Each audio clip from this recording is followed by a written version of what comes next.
right.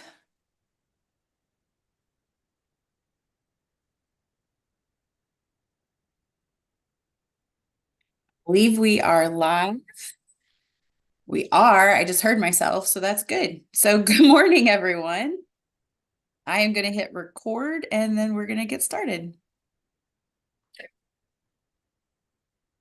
So good morning, everyone, to our commissioners and our guests with us today, and anyone who may be viewing this live or archived video on YouTube. My name is Heather Deering, and I'm the Deputy Chief of Staff to Lieutenant Governor Coleman and staff to the Kentucky Commission on Women. I'm pleased to be here today for our second Kentucky Commission on Women's Conversations with Commissioners series.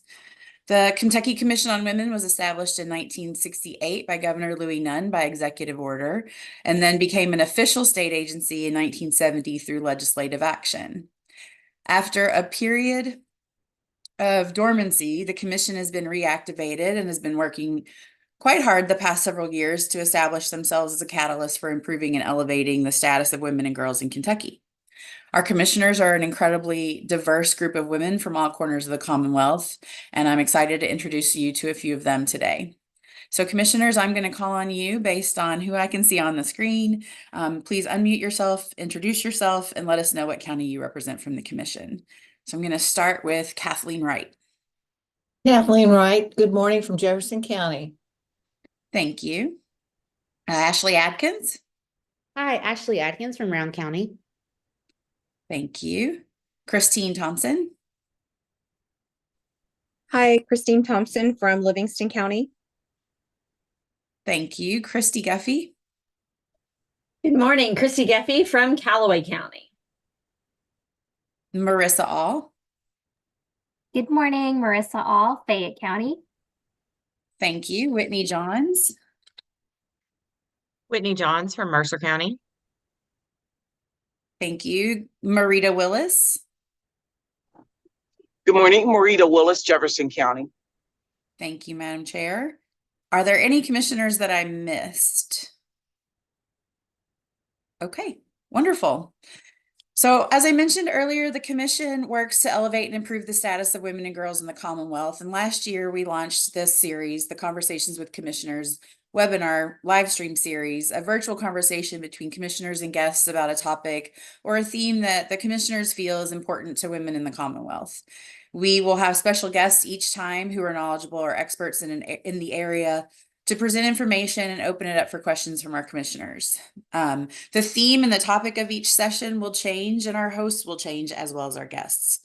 Before I hand it over to our host of today's conversation, I would like to just note that the views expressed in today's presentation or in any material shared are those of the speakers and not necessarily of the Commission on Women or the administration, although our guests today also represent the administration. So we're really excited to have them here, and I'm really excited to hand it over to our commissioner co-hosts. Thank you, Heather, and thank you all of the commissioners who have joined us today for this exciting conversation with our special guests from KYSTATS. I'm Marissa All, and I live in Lexington, and I work for the U.S. Department of Agriculture as the regional coordinator for the Appalachia Regional Food Business Center. And I'm going to hand it over to my co-host. Good morning, everyone. My name is Christy Guffey, and I am from Murray, Kentucky. And so I am a professor here at Murray State University in the Hudson School of Agriculture. Women in Kentucky have made considerable advances over the years, but they continue to face inequities and often prevent them from reaching their full potential. In our work towards elevating the status of women and girls in Kentucky, we came to realize that not only did we need to know who the women of Kentucky are, but so did everyone else. Through the work of the committee that Marissa and I co-chaired, the Status of Kentucky Women Committee, and with the assistance of partners like the Center for Statistics, KYSTATS, the Kentucky Department of Public Health, and other partners, we have prepared a snapshot of Kentucky's women and girls in the Commonwealth. I am thrilled to announce that last month, during Women's History Month, the Commission published this data in its first report, we think in 10 years, called Women in Kentucky. It includes data in the areas of population, electoral representation, educational attainment, workforce participation, and health. And it can be accessed on the Commission's website, women.ky.gov/stats. This publication would not have been made possible without the partnership of several other entities, but the partner we relied on the most was our special guest today, KYSTATS. The Kentucky Center for Statistics, KYSTATS, collects and links data to evaluate education and workforce efforts in the Commonwealth. This includes developing reports, responding to research requests, and providing statistical data about these efforts so policymakers, practitioners, and the general public can make better informed decisions. KYSTATS assisted us in identifying a wide variety of data about women in Kentucky, more even than we were able to include in our first report, including population, demographics, age, employment and earnings, educational attainment, and economic well-being. And today, we are excited to have with us Dr. Matt Berry, the Executive Director of KYSTATS, and Barrett Ross, Lead Research Analyst from Kentucky Stats, to help add some context to specifically the educational and workforce data that we included in our Women in Kentucky report.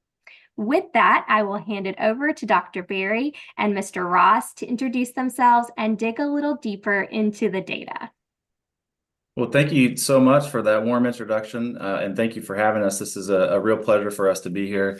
As the co-chair so kindly said, I'm Matt Berry. I'm the Executive Director at the Kentucky Center for Statistics. With me is my friend and colleague, Barrett Ross, who I couldn't remember his title actually because he's just sort of all things KYSTATS. So thank you so much for saying his title. But if you've ever worked with us, I'm sure you've worked with Barrett. And so he's here because he was a big catalyst for putting these data together and hopefully helping everyone who was working with them understand them. So I do have a PowerPoint presentation.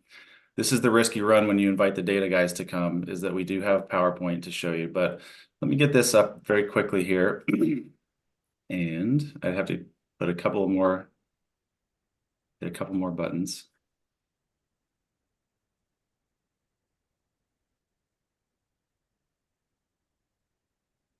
Okay. Can you all see that screen there? Okay, great. Thank you. All right. So again, thank you for having us. Again, we're here representing KYSTATS. That was such a wonderful introduction that I don't really need to hammer home these couple of slides, but I did just want to know, because I don't ever like to assume that folks know exactly what KYSTATS is and what we do. We are the office that houses the state, longitudinal data system and labor market information office for the Commonwealth. Don't get scared off by this slide. It is not intended so that you can read it. This is a bit of this is where we really nerd out over how much data we have. So this is just to show an example and a representation of the types of data sources that go into the Kentucky longitudinal data system.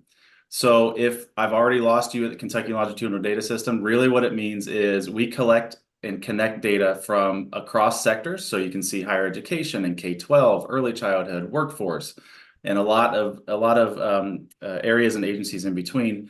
So we connect across sectors and we look at data over time, and that is all done to inform policymakers, practitioners, and the public. And so that's our mission. And this is kind of what it looks like. And I have to say, and this does not reflect on me because I have been here a relatively short amount of time, particularly compared to the life of KYSTATS. We're very fortunate in Kentucky. We have what I think is the best and most robust longitudinal data system in the country.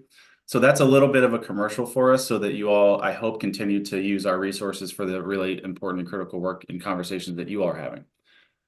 This is just a real snapshot of kind of what we're focused on now as an organization and an agency. Our research agenda acts as our strategic agenda. So if you're a data and research organization, hopefully that makes sense. This is really just to show you that the work that you all are doing is right in line with a bunch of our priorities. I could actually fit what you all are focused on under any of these four categories. And so again, really just to reiterate, this is super important to the Commonwealth, but also really important to us. And so thank you for having us at the table. And we hope to remain there so that we can take a look at data that are helpful to your conversations. So as our co-chairs mentioned, we have been engaged with you all over some months to pull some data from several sources. So what I wanted to do today was, before we get into some of the Q&A, excuse me, I know I'm probably not the only one struggling with spring allergies right now, but I'm just going to apologize up front. So we have pulled together some data, which I provide. I think one of the co-chairs used the term snapshot. I think that's completely the right term to use. This is a snapshot of data relative to particularly women in Kentucky. And so we looked, really what I'm going to show is kind of 4 primary snapshot areas that I think give a good overview. And then what we thought would be really interesting is to also take a second to look at some of the work that we have also done already in the state at KYSTATS, so that you all can have a sense for what other data already exist, what other analyses have already occurred, to give some more information, and then again, hopefully to prompt further conversations so that we can continue to dig in as you all continue to advance. Hopefully we can do that right alongside you. So I'll get started into the data. I always like to give the caveat that if I start to move too quick or slip into research and data, mode, and it doesn't make any sense, please just raise your hand and yell at me, and I'll put it into better terms. But we're starting here with educational attainment. So throughout these slides, what we've tried to do is make it very simple to digest, right? So we're color coding male in the light color, female in the darker color here for all of these 4 areas. We're going to start with educational attainment. Educational attainment, for those who may not be steeped in the field, really broadly refers to individuals who have a post-secondary credential of some kind, right? That's the broader term. So that could be as a short-term certificate all the way up to a doctorate. Educational attainment tends to be analyzed quite a bit. Dr. Thompson, the president at CPE, can eloquently speak for hours and days and weeks and months about why it really matters and why the Commonwealth has set such clear attainment goals. But for our purposes, we look at educational attainment in a lot of our different reporting for a lot of different reasons and in a lot of different areas. These data right here, I just want to note really quickly without going way down into the weeds. These have been pulled from the U.S. Census Bureau American Community Survey. So I just want to note that, because a lot of what I talked about is our state's longitudinal data system. So these come from a national data source. So there's nothing wrong with that. I just wanted to note it so that's really, really clear. What we're looking at here are the percentage of people in our state, both male and female, 25 and older. So we look at 25 and older because that typically is how folks conceptualize the beginning of prime working age. And so 25 plus with a bachelor's degree or higher. So that could be bachelor's, master's, or doctorate of some kind. And there are some others, you could have a postmaster's certificate, et cetera, but above a bachelor's degree. So a couple of things I think to note here, over time. So we looked over time, 2012 to 2022, which are the most recent data. I think 2 things of note. One, you can see growth, over that time for both male and female Kentuckians. And then I think relatively consistently over time, you can see a larger percentage of women in Kentucky have educational attainment at this level than do men. And so really it peaks in the last couple of years around that 29% for women and around 25 or 26% for men.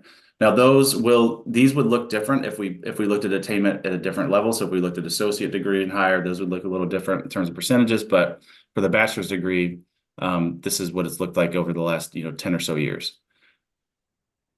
A related metric, but obviously different, again, pulled from the Census Bureau, are wages. So I think one thing to note right up front here that is of interest or of note is now the sort of the dynamic flips, meaning consistently it's the same in that for both groups, men and women, over this 10-year period, you can see pretty consistent growth.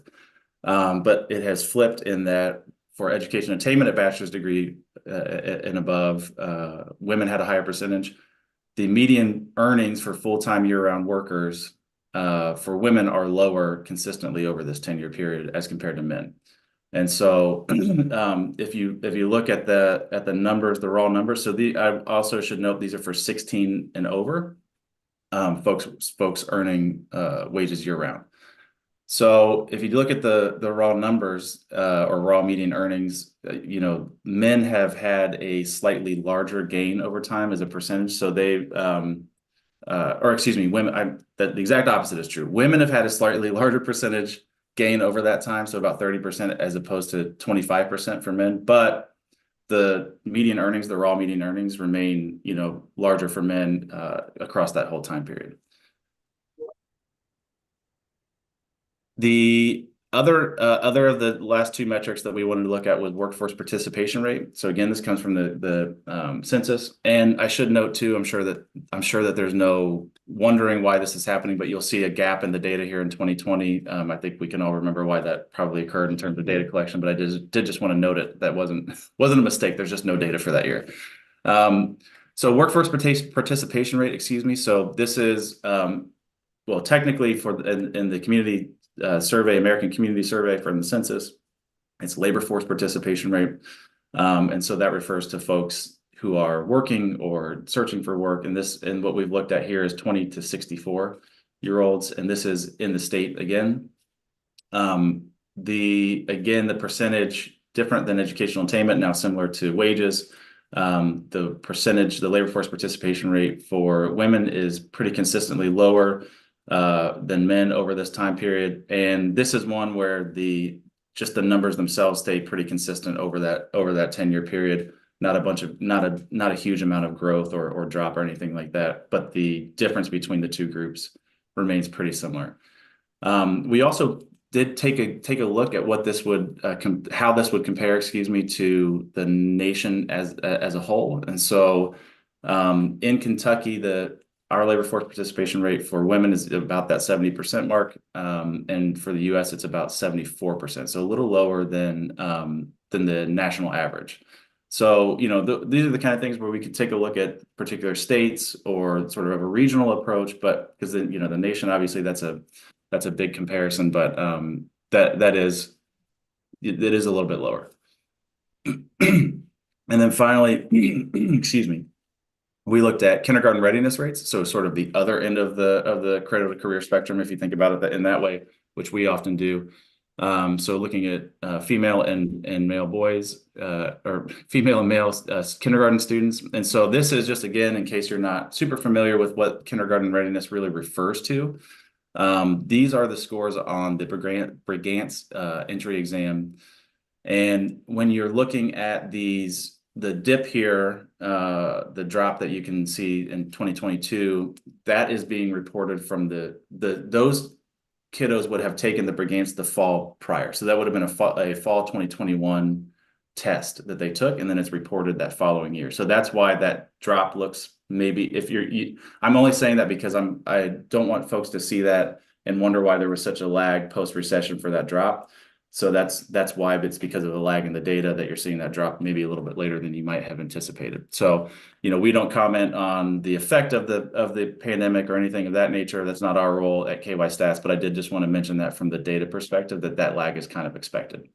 But again, now you can see the sort of the dynamic has flipped if you're comparing our two groups, right? And so female kindergarten readiness is higher across this entire timeline as compared to male. And again, just like education attainment, this is something that's looked at for lots of different reasons, right? We know that this correlates to third grade scores, which then sort of correlate to academic, at least, performance all the way through K-12 and then on down the road. And so that's not to say that kindergarten readiness scores are destiny. Certainly not. I have my youngest is in kindergarten, and so she did not do great on her Brigance. I'll just say that. She's not here. She can't hear me. She did not do great on her Brigance. So I mean, she's a brilliant little kiddo. So I'm not saying that this is destiny, but it is an important metric for us to understand sort of the trajectory of students down the road. So that's kind of the snapshot portion. That's the big picture, where we are in Kentucky. I did just want to take a couple of minutes. To kind of say what else we can do. And so we here, being obviously KYSTATS, but I think, hopefully we as the larger collective, we have tons and tons and tons of reports that exist already. And they really do run the gamut from what we just looked at: early childhood, K-12, post-secondary workforce, and a lot throughout.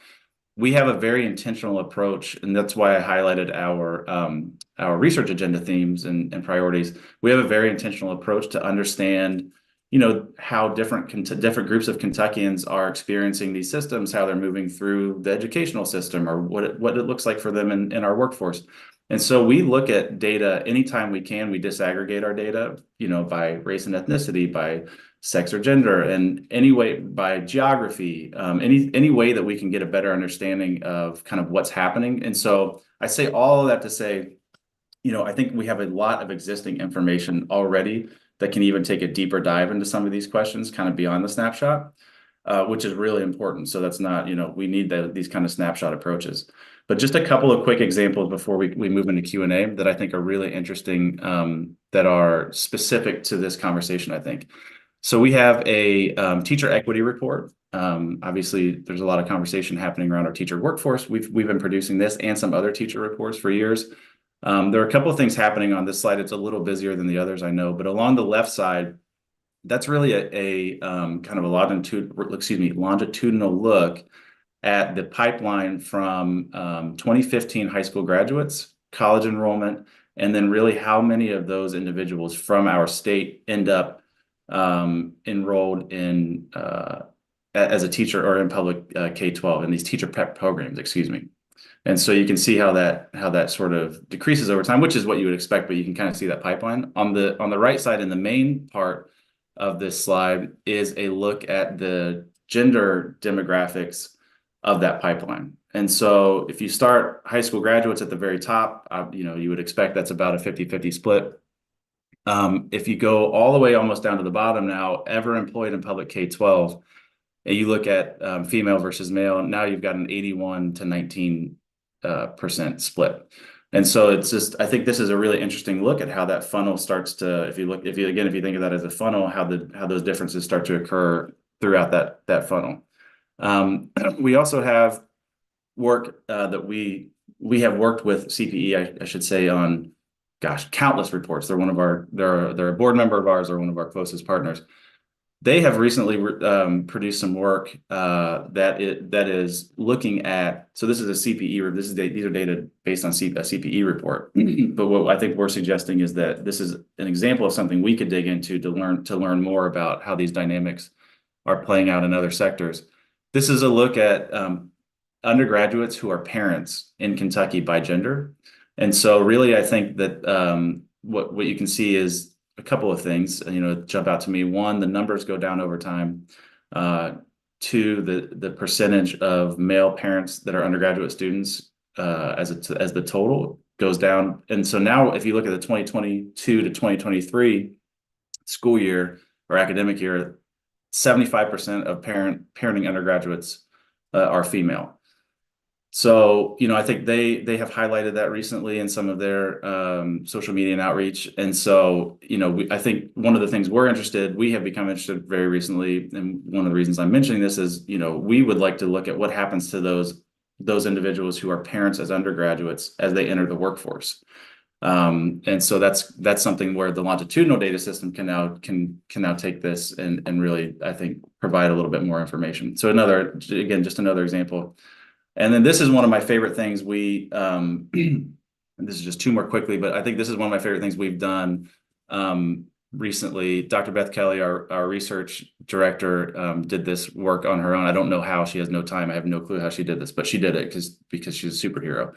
So this really looks at wage growth over time. So what we did is we looked at first time. Really, the question was, what do first-time mothers, what do their wages look like over time as compared to other groups? And so there's really four groups.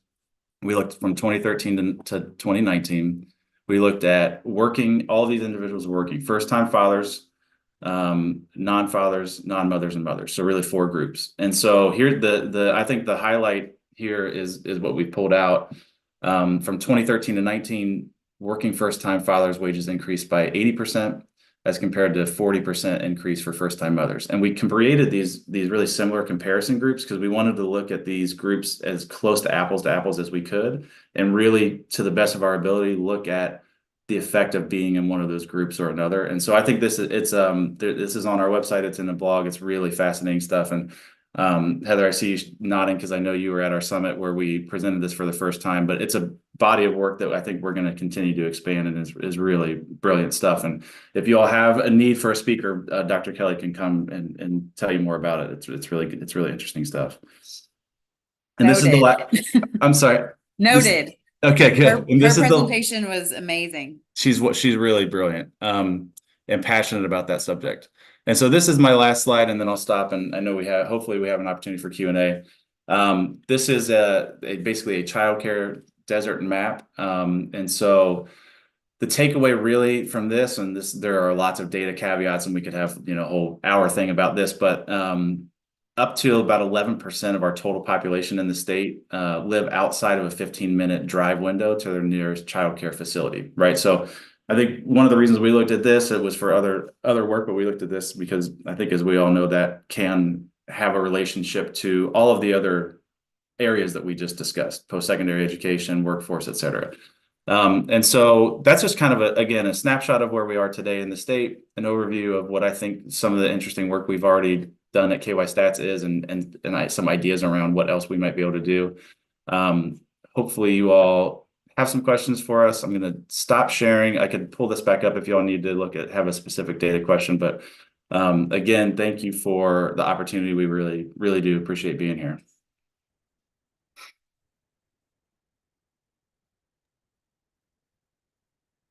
Christy or Marissa, do you guys have a question you want to kick off? Yes, thank you guys so much for this. I think it's a wonderful opportunity for us to be able just to learn from you and know what else is going on and what all KYSTATS does. But with the help of KYSTATS, we actually have gathered more educational attainment and workforce participation data than we were able to include in our snapshot. Is there any data or information about women in Kentucky that KYSTATS is tracking that is not included in our publication that you feel might be important for us to know? I think you can probably tell by how much I highlighted it, how much I talked about it. I do think that the Working Mothers blog is a good example. Now, that's pretty specific, but I think it's a good example of the type of work that we're engaged in. We're really doing some work around income mobility in general. And while we're looking at that, we're very interested in how mobility over time, or wage mobility really, but how mobility over time might differ between different groups. And so that's not, we're looking at, again, race and ethnicity, but we're also looking at women and men, and we're very interested in that kind of stuff. But I do think, again, that's why I really wanted to kind of hone in on that one. That's, I think, a really important piece. And it's kind of just, we have published that in a blog format. So it's, it's pretty short and condensed, which we've done on purpose. But I think there's so much more that we want to do with that. So I think that's really something that, I would say as we continue down that road, I will commit that we'll make you all aware of that. And Heather will keep you informed, so that if it's something that can inform the work of your group, we'll absolutely make you aware of that. Wonderful. And I think there was another question from one of our commissioners. And it says, is there data that shows why women aren't participating in the workforce, such as childcare and transportation? And I know Barrett kind of commented on that in the chat, and I'll let you kind of talk about the survey possibly that could maybe help answer that question for us. Yeah, Barrett, if you put something in the chat that you want to chime in with, I'll let you go ahead and start, and then I'll give my general caveat, my KYSTATS caveat. Go ahead, Barrett. Sure. And thanks for asking.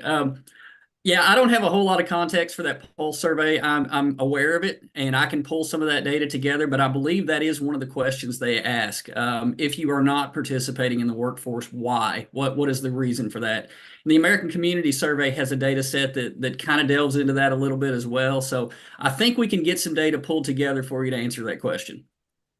And my KYSTATS caveat that I am legally bound to say is, we operate as a nonpartisan agency, and so we provide data. We always say we provide results and not conclusions, and so we really do our best to not comment on our thoughts on why something might be happening.